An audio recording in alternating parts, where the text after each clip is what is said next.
आज हम जो है विसल ब्लोइंग के टॉपिक को ही कंटिन्यू करेंगे और इसमें जो है हम दो टॉपिक्स को आज जो है रिवाइज करेंगे। पहला टॉपिक है आपका factors to be considered before blowing the whistle. Means अगर कोई विसल ब्लोइंग को अब करना चाहता है, विसल को ब्लो करना चाहता है, किसी रॉन्ग डूइंग के खिलाफ जो है वो विसल ब्लोइंग करना चाहता है, तो उस प्रोसेस को स्टार्ट करने से पहले उसको किन किन फैक्टर्स का जो है ध्यान रखना चाहिए। एक तरह से एक विसल ब्लोअर को जो है किन फैक्टर्स को ध्यान में रख के जो है विसल ब्लोइंग करनी चाहिए। तो फर्स्ट फैक्टर आ गया इसमें आपका जेन्युइन केस और नॉट, कि विसल ब्लोअर को जो है सबसे पहले केस की जेन्युइननेस के बारे में जो है जान लेना चाहिए कि क्या वाकई ही केस जो है विसल ब्लोइंग नीडेड है उस केस के लिए, या फिर जो है उसके पास इतने फैक्ट्स नहीं है कि विसल ब्लोइंग जो है उसमें अननेसेसरी हो जाए। तो विसल ब्लोइंग करने से पहले उस फैक्ट से उन फैक्ट्स को जो है क्रेडिबल बना लेना चाहिए, विश्वसनीय बना लेना चाहिए, उनके आधार पर एविडेंस कलेक्ट कर लेने चाहिए ताकि बाद में जो है विसल ब्लोअर को उससे रिगार्डिंग कोई प्रॉब्लम ना हो। सेकेंड केस आ गया आपका सर्विंग गुड पर्पस, कि विसल ब्लोइंग करने से कोई अच्छा पर्पस जो है कंपनी के लिए कुछ अच्छा होना चाहिए। यानी कि अगर आप विसल ब्लोइंग करते हो तो उससे कंपनी में जो है करेक्टिव एक्शंस या करेक्टिव पॉलिसीज जो है वो बननी चाहिए। थर्ड आ गया आपका स्पेसिफिक एंड क्रेडिबल इंफॉर्मेशन, कि विसल ब्लोइंग करने से पहले आप जितना भी डाटा कलेक्ट कर रहे हो कि कौन गलत कर रहा है, किसको रिपोर्ट करनी है, या कौन कौन से डॉक्यूमेंट एज एविडेंस चाहिए होंगे, उन सभी चीजों को जो है इकट्ठा कर लेना चाहिए। और अगर हो सके तो विसल ब्लोअर को हर एक डॉक्यूमेंट का जो है फोटोकॉपी अपने पास कलेक्ट कर लेनी चाहिए, क्योंकि आफ्टर विसल ब्लोइंग जो है कई बार उन डॉक्यूमेंट्स की जो एक्सेस है वो पॉसिबल नहीं हो पाती। उन डॉक्यूमेंट्स को जो है एक तरह से सील कर दिया जाता है और फिर वो डॉक्यूमेंट्स की कॉपी जो है उसको नहीं मिल पाएगी। नेक्स्ट फैक्टर आ गया list of the names and contacts, कि विसल ब्लोअर को जो है विसल ब्लोइंग करने से पहले उन सभी लोगों के नाम और कॉन्टेक्ट्स, ईमेल एड्रेसेस जो है कलेक्ट कर लेने चाहिए, लिस्ट तैयार कर लेनी चाहिए, या उन लोगों को आइडेंटिफाई कर लेना चाहिए जो कि रॉन्ग डूइंग में कंपनी में जो भी गलत काम हो रहे हैं उनमें इन्वॉल्व है, उनकी रिपोर्ट किसको करनी है, या फिर जब मीटिंग बुलानी है विसल ब्लोइंग के लिए तो किन किन लोगों को बुलाना है, उनके ईमेल एड्रेसेस, उनके कॉन्टेक्ट्स, वो सब चीजें जो है विसल ब्लोअर को पहले से ही इकट्ठी कर लेनी चाहिए। नेक्स्ट फैक्टर आ गया स्टे विद फैक्ट्स, कि विसल ब्लोअर को हमेशा फैक्ट्स के साथ ही चलना चाहिए, एविडेंसेस के साथ ही चलना चाहिए, तभी उसकी विसल ब्लोइंग जो है वो करेक्टिव एक्शंस जो है उसके लिए लिए जाएंगे। Next factor decision about openness and anonymous, ये मैंने आपको पहले भी बताया था कि जो विसल ब्लोअर है वो अपने आप को, अपनी आइडेंटिटी को छुपा भी सकता है और ओपन भी कर सकता है। तो ये विसल ब्लोअर का खुद का डिसीजन होता है कि क्या विसल ब्लोइंग करने के टाइम जो है उसे अपनी आइडेंटिटी सबके सामने लानी है या छुपा के रखनी है, क्योंकि विसल ब्लोइंग के कई नेगेटिव इफेक्ट जो कि हम पिछले टॉपिक में पढ़ चुके हैं वो हो सकते हैं। तो अगर आइडेंटिटी छुपाई जाएगी विसल ब्लोइंग में तो वो उन रिस्क्स को जो है विसल ब्लोअर कम कर सकता है। नेक्स्ट फैक्टर आ गया लास्ट एंड बेस्ट अल्टरनेटिव, कि विसल ब्लोइंग करने से पहले विसल ब्लोअर को इस चीज से आश्वस्त हो जाना चाहिए कि क्या मेरे पास यही लास्ट ऑप्शन बचा है कि मैं विसल ब्लोइंग करूं। अगर उसके पास इससे पहले कोई ऑप्शंस हैं, जैसे वो इंटरनल मैनेजमेंट को रिपोर्ट करके उस चीज को ठीक करवा सकता है, उन जो मिसकंडक्ट्स हो रहे हैं उनको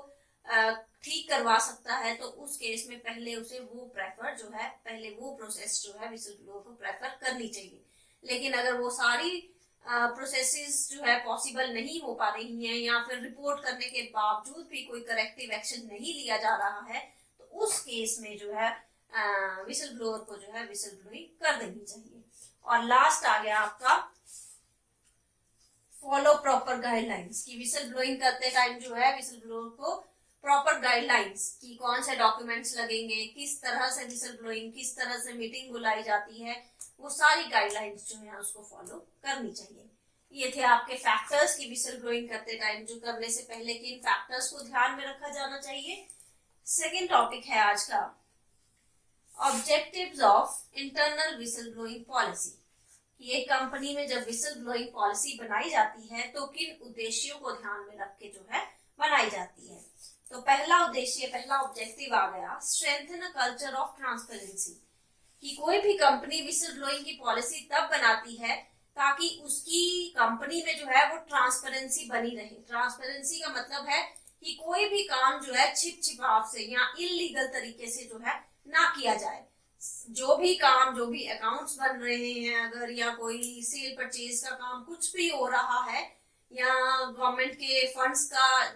यूज किया जा रहा है उस कंपनी में, तो वो सारी चीजें जो है ट्रांसपेरेंट होनी चाहिए, ताकि कोई भी कल को अगर आरटीआई डाल के उससे रिलेटेड इंफॉर्मेशन मांगता है तो कंपनी जो है बिना झिझक उन लोगों तक वो इंफॉर्मेशन दे सके। लेकिन अगर कंपनी ने सही विसल ब्लोइंग पॉलिसी नहीं बनाई होगी और कंपनी में मिसकंडक्ट हो रहा है, कोई बाहर का आके जो है उसमें या तो विसल ब्लोइंग इंटरनल करता है या फिर कोई बाहर का आके आरटीआई के थ्रू इंफॉर्मेशन मांगता है, तो कंपनी के लिए जो है उस टाइम मुश्किल हो जाएगी। उसके बाद नेक्स्ट ऑब्जेक्टिव आ गया टू इनकरेज एम्प्लॉयज, कि इसमें जो है विसल ब्लोइंग पॉलिसी के थ्रू एम्प्लॉयज को भी इनकरेज किया जाता है। किस चीज के लिए? ताकि एम्प्लॉयज जो है अगर कंपनी में कुछ भी गलत हो रहा है तो उसको सामने लाने की हिम्मत रख सके। इंटरनल विसल ब्लोइंग पॉलिसी के थ्रू उनको एक तरह से सिक्योरिटी दी जाती है कि अगर आप कंपनी के मिसकंडक्ट या रॉन्ग डूइंग को मैनेजमेंट के सामने लेके आएंगे तो आपको जो है सिक्योरिटी जो है वो प्रोवाइड करवाई जाएगी, चाहे वो फाइनेंशियल सिक्योरिटी हो, सोशल सिक्योरिटी हो, वो प्रोवाइड करवाई जाएगी, जिससे जो है एम्प्लॉयज इंकरेज होते हैं। नेक्स्ट आ गया टू प्रोटेक्ट द कंपनी। जो नेक्स्ट उद्देश्य है विसल ब्लोइंग पॉलिसी का, उसका ये है कि कंपनी को जो है अननेसेसरी लॉसेस से, जब भी कंपनी में कोई मिसकंडक्ट या रॉन्ग डूइंग हो रहा है तो उसको कई तरह के लॉसेस भी उठाने पड़ सकते हैं। तो उस लॉसेस से कंपनी को प्रोटेक्ट करने के लिए जो है एक स्ट्रॉन्ग विसल ब्लोइंग पॉलिसी होना जो है जरूरी होता है। Next objective to minimise the damages, कि कंपनी को डैमेजेस से बचाने के लिए भी विसल ब्लोइंग पॉलिसी नेसेसरी होती है,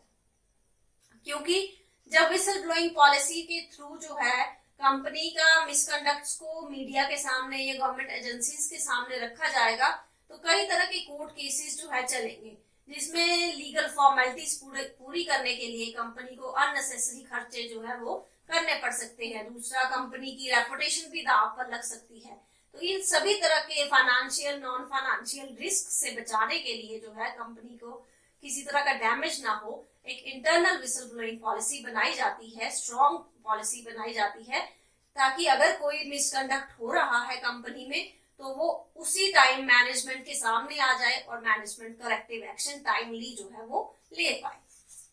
और लास्ट ऑब्जेक्टिव आ गया seriousness about code of conduct, कि कंपनी जो है विसल ब्लोइंग पॉलिसी के थ्रू अपने एम्प्लॉयज को ये भी मैसेज देती है कि वो जो है अपने कोड ऑफ कंडक्ट्स को लेके, अपने रेपुटेशन को लेके जो है पूरी तरह से सीरियस है, और अगर कोई भी एम्प्लॉय मिसकंडक्ट करता हुआ, रॉन्ग डूइंग करता हुआ पाया गया तो उसके खिलाफ जो है विसल ब्लोइंग पॉलिसी के अंडर जो है कई तरह के उसको जो लॉसेस जो है वो उठाने पड़ सकते हैं। ये था आपका objectives of internal whistle blowing policy. आज हमने 2 टॉपिक कवर किए हैं। इन टॉपिक्स में अगर आप कोई पॉइंट आपको समझ नहीं आता है तो आप कमेंट सेक्शन में लिख दीजिए, मैं उसको क्लियर कर दूंगी। Thank you.